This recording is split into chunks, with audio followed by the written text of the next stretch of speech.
서로 돌아보아 사랑과 선행을 격려하며 공동체 의식 약화, 사회적 편견, 기술 변화 적응에 대한 히브리서와 요한복음의 성찰. 서론, 현대인의 고민과 고전의 지혜. 현대 사회에서 우리는 공동체 의식의 약화, 사회적 편견, 그리고 빠르게 변화하는 기술 환경에 적응해야 하는 어려움에 직면해 있다. 이러한 고민은 단순히 개인의 문제가 아니라 사회 전체가 함께 고민해야 할 중요한 주제이다. 그러나 이러한 문제들은 결코 새로운 것이 아니다. 인류의 역사가 시작된 이래 우리는 끊임없이 공동체와 개인의 관계, 타인에 대한 이해와 편견, 변화에 대한 두려움과 적응의 필요성을 고민해왔다. 이러한 고민에 대해 고전 문학과 종교 경전은 깊은 통찰을 제공한다. 특히 히브리서와 요한복음은 공동체의 본질, 사랑과 포용, 변화에 대한 신앙적 태도에 대해 풍부한 가르침을 전해준다. 1. 공동체의 의식 약화. 서로 돌아보아 사랑과 선행을 격려하며. 히브리서 10장 24절. 현대 사회의 특징 중 하나는 개인화의 심화와 그에 따른 공동체 의식의 약화이다. 가족, 이웃, 직장 등 전통적인 공동체의 결속력은 점점 느슨해지고 각자는 자신의 삶에 집중하게 된다. 이러한 현실에서 히브리서 10장 24절의 말씀은 깊은 울림을 준다. 서로 돌아보아 사랑과 선행을 격려하며.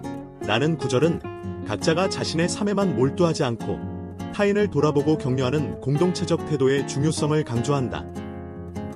히브리서 10장 25절에서는 모이기를 피하는 어떤 사람들의 습관과 같이 하지 말고 오직 권하여 그날이 가까움을 볼수록 더욱 그리하자고 말한다. 이 구절은 공동체의 만남과 연대가 단순한 선택이 아니라 신앙과 삶의 필수적인 요소임을 시사한다. 현대의 고립과 단절의 문제 앞에서 이 말씀은 우리가 다시 공동체를 회복하고 서로를 격려하는 삶의 태도를 가져야 함을 일깨워준다. 히브리서의 이러한 가르침은 단순히 종교적 의무를 넘어 인간 존재의 본질에 대한 통찰을 제공한다. 인간은 본질적으로 사회적 존재이며 서로의 존재를 통해 성장하고 완성된다.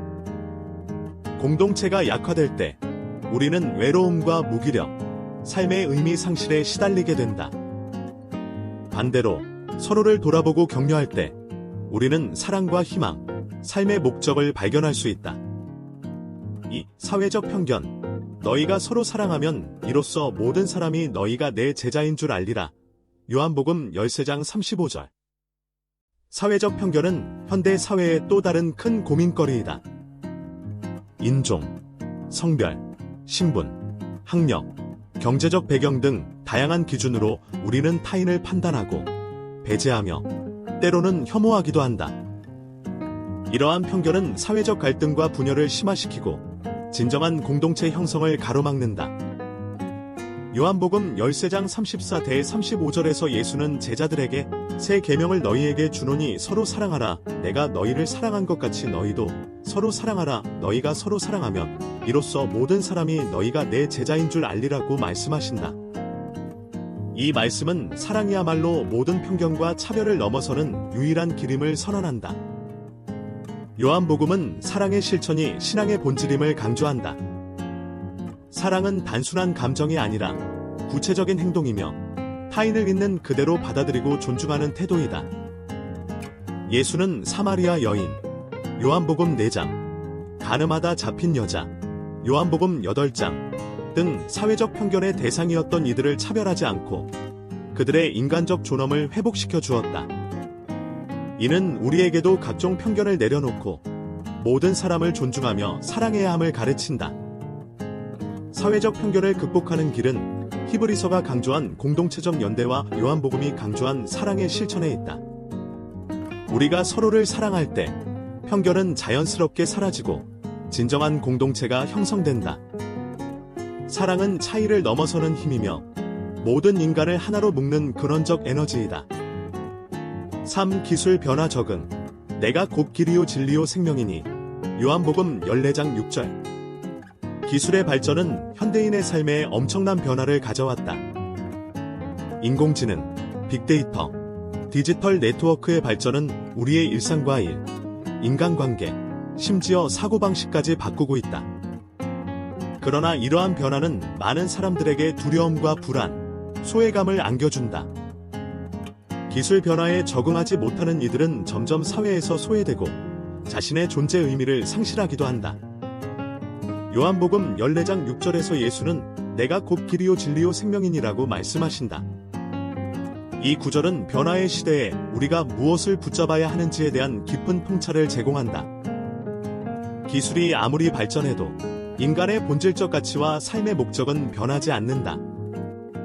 예수는 진리와 생명의 길이 무엇인지를 제시하며 우리가 변화 속에서도 흔들리지 않는 중심을 가져야 함을 일깨운다. 히브리서 13장 8절에서는 예수 그리스도는 어제나 오늘이나 영원토록 동일하시니라고 선언한다. 이 말씀은 변화의 시대에도 변하지 않는 가치, 즉 사랑과 진리, 공동체와 연대의 중요성을 강조한다. 기술은 도구일 뿐이며 인간의 본질적 가치를 대체할 수 없다. 우리가 기술 변화에 적응할 때도 인간다운 삶, 사랑과 연대, 진리와 의미를 잃지 않는 것이 중요하다. 4. 고전의 지혜가 주는 실천적 가르침. 히브리서와 요한복음의 가르침은 단순한 이론이 아니라 구체적인 실천으로 이어져야 한다. 공동체 의식의 회복을 위해 우리는 일상에서 타인을 돌아보고 격려하는 작은 실천부터 시작할 수 있다. 가족, 친구, 이웃, 동료에게 관심을 가지고 그들의 어려움에 귀 기울이며 함께 기뻐하고 슬퍼하는 태도가 필요하다. 사회적 편견을 극복하기 위해 우리는 다양한 사람들과의 만남을 두려워하지 말아야 한다. 나와 다른 배경, 생각, 신념을 가진 이들을 존중하고 그들의 이야기에 귀 기울이는 연습이 필요하다. 사랑은 말이 아니라 행동이며 편견을 깨뜨리는 힘은 바로 사랑의 실천에 있다. 기술 변화에 적응하는 과정에서도 우리는 인간다운 삶의 가치를 잃지 않아야 한다. 기술을 삶의 도구로 삼되 인간관계와 사랑, 진리와 의미를 삶의 중심에 두어야 한다. 변화에 대한 두려움을 신앙과 공동체의 힘으로 극복하고 새로운 시대에 맞는 지혜와 용기를 길러야 한다. 결론, 믿음, 소망, 사랑 이 세 가지는 항상 있을 것인데 그 중에 제일은 사랑이라. 고린도전서 13장 13절. 현대인의 고민인 공동체 의식의 약화, 사회적 편견, 기술 변화 적응은 결코 가볍지 않은 문제이다. 그러나 히브리서와 요한복음, 그리고 성경의 고전적 가르침은 우리가 이 문제들을 극복할 수 있는 길을 제시한다.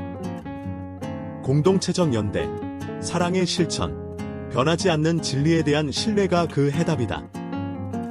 믿음, 소망, 사랑 이 세 가지는 항상 있을 것인데 그 중에 제일은 사랑이라.